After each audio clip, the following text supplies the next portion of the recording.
Hi everyone, this is Mrs. Thomas and I'm going to be reading the U.S. History Part B final exam to you. This final exam is found in your course under the Unit 7 tab. Your teacher may have it listed as 704 final exam, or they may have it under the original title, 704 semester test. Just some reminders before you begin your test. Make sure to read through all of the questions. There are 57 multiple choice questions, no short answer. Answer those that you know right away and make sure to copy down what you are answering on paper. This saves your work if you lose your power or internet and records what you put on your first attempt. That way, if you take the test a second time, you know what was wrong and you don't answer that question the same way a second time. Save as you go. Make sure to save as you go so your work is not lost. Copy and paste any essay responses. We usually suggest that you do this, but in this particular test you will not have any short answer or essay responses, so you won't need to do that. Review notes for questions that are unfamiliar. Use your textbook for questions that aren't addressed in the notes, and read over the test another time before you click submit. Make sure that you answered everything and that you use any materials that you have at home to try to answer the questions that you were stuck on. Click submit when you are done. Do not exit the test before you're finished. You can't go back into the test without using your second attempt. And if you do, you may also commit a test submission error if you're in the test for too long. Okay, I'm going to be reading the test questions and the answer options to you. The first question says, how did ethnicity and race contribute to the changes in the United States in the late 19th century? They contributed to the view of America as a melting pot, they caused separate schools to develop for different ethnic groups, or they contributed to social stratification. Question number 2. What unofficial organization helped immigrants and others cope with 19th and early 20th century city life while also accepting bribes in exchange for favors, or even accepting votes in exchange for these favors? Fair Deal Exchange, Plunkett's Party, or Tammany Hall? Number 3, who were the muckrakers? People who cleared the land before skyscrapers were built? The first gossip columnists, especially those who focused on politicians? Investigative journalists who uncovered corruption in business and government? Number 4, all of the following promoted segregation and denied blacks their civil rights in the period following the Civil War, except sharecropping, Jim Crow laws, or poll taxes. Number 5, which Supreme Court decision allowed for the segregation of blacks in separate but equal facilities? Marbury versus Madison, Brown versus Board of Education, or Plessy versus Ferguson? Number 6, which president supported the amendment that gave women the right to vote? Herbert Hoover, Woodrow Wilson, or Warren Harding? Number 7, what was one argument against 19th century American imperialism? America had sufficient sources of raw materials, so there was no need for imperialism. The U.S. Army was too small to be effective overseas. Traditional American principles traditionally opposed colonization. Number 8, the explosion of the USS Maine and yellow journalism contributed to the U.S. decision to go to war against Spain in 1898. What was another factor? Protecting U.S. investments in Cuba, stopping Cuba from nationalizing U.S. businesses, or preventing Spain from attacking the United States? Number 9, how did U.S. participation in World War I affect the American civilian population? Civilians could not keep up with the supply demands of the military. With men drafted to serve in the military, jobs became available for women and minorities. Or the last option, children over age 14 had to take jobs because there was a labor shortage. Number 10, which was not one of Woodrow Wilson's 14 points? Freedom of the seas, an end to economic barriers between countries, or reparations for France and England? Number 11, which is an accurate description of the 1920s? As the Depression decade, as a period of chaos, or as an age of prosperity?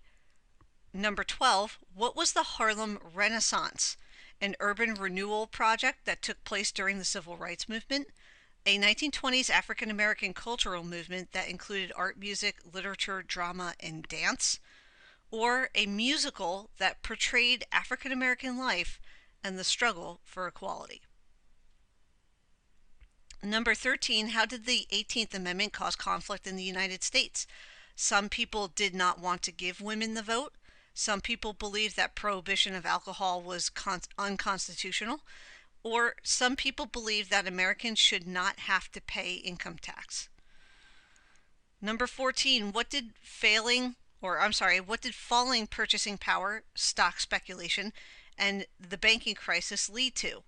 The Great Depression, less government regulation, or the downfall of the Democratic Party? Number 15, in addition to lost jobs and poverty, what was another effect of the Great Depression on American lives? A drop in marriage and birth rates, an increase in people defaulting on taxes, or a decline in the number of radio listeners. Number 16, what effect did Herbert Hoover's beliefs about government have on the American economy? They caused the government to respond ineffectively to the Great Depression. They caused Hoover to veto legislation that would have avoided the worst problems of the Depression. Or the last option, they deepened the Depression because the government did not intervene. Number 17, what were the main goals of Roosevelt's New Deal legislation? New institutions and buyouts of investments, unemployment insurance stabilization of the international economy, or relief, recovery, and reform. Number 18, what actions taken by some European leaders in the 1930s contributed to the start of World War II? Was it raising taxes far beyond people's ability to pay? Torturing and refusing to release World War I prisoners of war? Or invading other countries to add territory? Number 19, why did the United States finally enter World War II? Italy took territory in Ethiopia, the Soviet Union refused to pay back debts it owed, or Japan bombed Pearl Harbor. Number 20, what U.S. policies violated the constitutional rights of some citizens during World War II? Internment and detention of Japanese citizens in camps, arresting protesters who wanted to voice concerns about the costs of the war, or preventing Movietone News from showing casualties being returned home. Number 21, which was not a role that women played in World War II? Working in civilian jobs, some typically that were held by men, taking care of their families while men served in the military, or the last option, campaigning for female congressional candidates who promised to end the war. Number 22, what could be considered the beginning of the Cold War? China's continued threat to invade Japan following World War II, Stalin's refusal to remove Soviet troops from Eastern Europe as agreed at Yalta in 1945, or the last option, Germany's unwillingness to disarm and demilitarize per the peace agreement.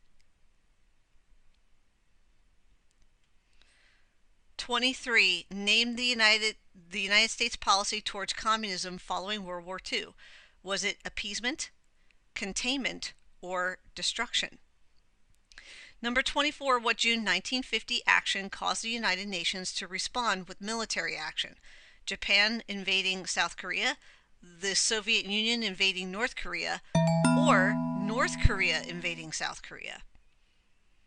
Number 25, what was the result of the Korean War?